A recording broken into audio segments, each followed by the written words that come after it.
This is part 23 of our Minish Cap walkthrough. We're going to be doing part 2 of the Fortress of Winds. The best dungeon in the game, like you said in the first part. Yeah, exactly.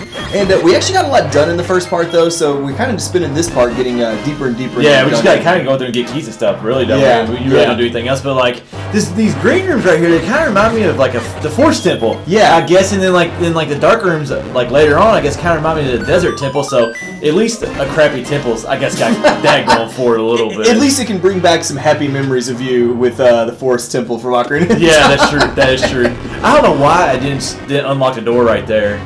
I pulled that. When you were on that side. Well, I went on that side. I went over to the other side and then came back to the other side. Yeah, I know we hit on this a little bit back in part 1 about like the holes we can see down below, and how cool it is like falling through there.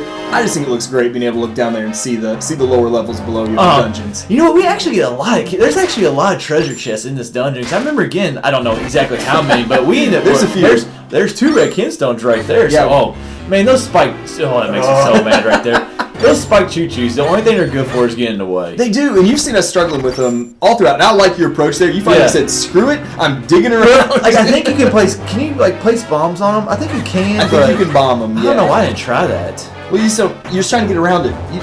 You keep on thinking you can get around it, like hit it out of the way, and it doesn't work at all. Between that and the spark that was hanging out in there with you. I hate those sparks. Yeah, but the magical boomerang is awesome for those guys because I don't know if with the regular boomerang if you can actually kill them or not. Now that's a good question. I didn't even think about that. I wouldn't think you would. Like I think it's only the magical boomerang that does it, which is a good advantage of getting it then, I guess. Cause other than that, I mean, we really don't use the boomerang for anything. Not a lot. I used it a little bit just because you can like steer the magical boomerang a little bit. Yes, that is true. That is true. But usually I'm just throwing it so crazy. The thing is, it doesn't go so far. Like it doesn't go very far. So I mean, you can control it, but you really can't extend its range very far.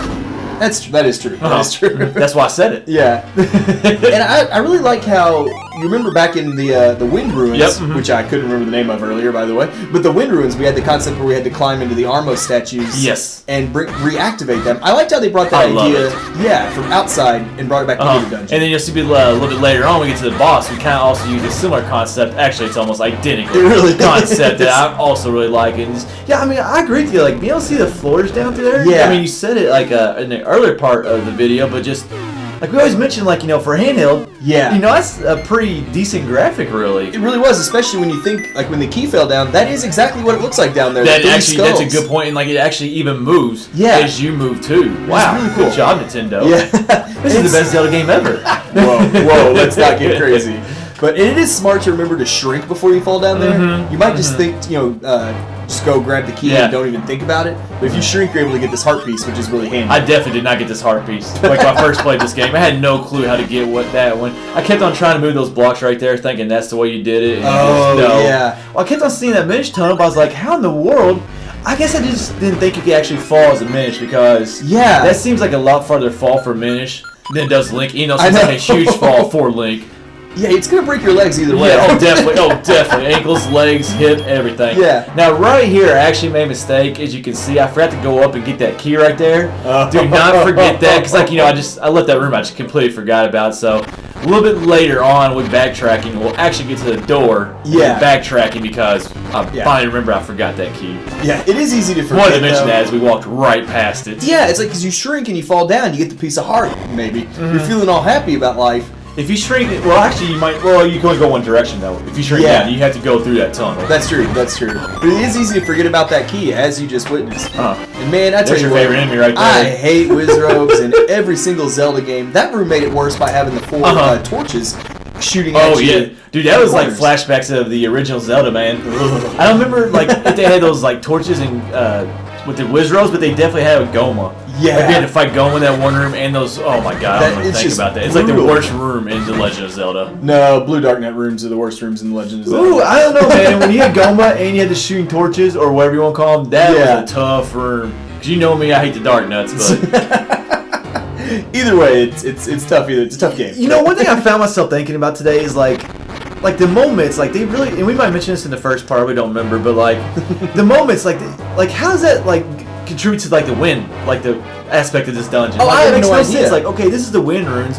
like, why are we digging through stuff? Like, I know. when I think about digging through stuff, I'm thinking like underground. Yeah, like an and there's no. I don't know if you've ever been underground, but there's no wind. No. There's no wind underground. It's blocked by the ground. So it's blocked by whatever cave you're in. That's bring some science to you folks here. Yeah. No, I agree. I mean, that's why we did briefly hit on like, why is this ever called the Wind? Fortress of Winds? Yeah. But well, it just doesn't have the wind aspect. And I get it's the people and everything, but okay. Here's the thing: like they said, they mastered the wind, so maybe like there wasn't. That doesn't make sense actually. So I'll just go ahead and stop right there. What I'm trying to think is maybe those like weren't wind people; they just mastered the wind. Yeah, so like like something like that's like really just probably just regular, and then they learn a new way of doing something. I don't know. I'm getting too off topic now.